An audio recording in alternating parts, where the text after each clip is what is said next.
Unlock the power of legally binding agreements in minutes with this Docusign Contract creation tutorial.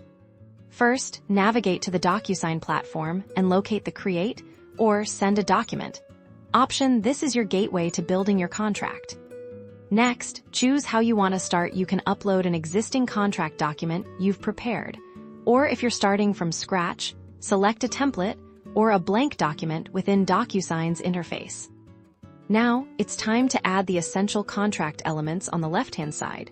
You'll find a panel of interactive fields. Drag and drop these onto your document where needed. You'll definitely need a signature field for each party involved. Simply click and drag the signature icon to the designated spot.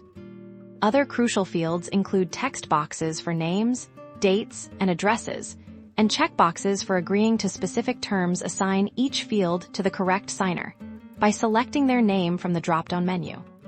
Before you finish, ensure you've added all necessary recipients. You can add multiple signers and assign them specific roles, like sender, approver, or even CC'd individuals.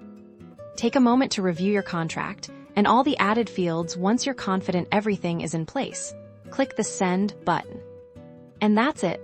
Your legally binding contract is now sent for signature, ready to be sealed with Docusign's trusted platform. Craft your contracts efficiently for any business need.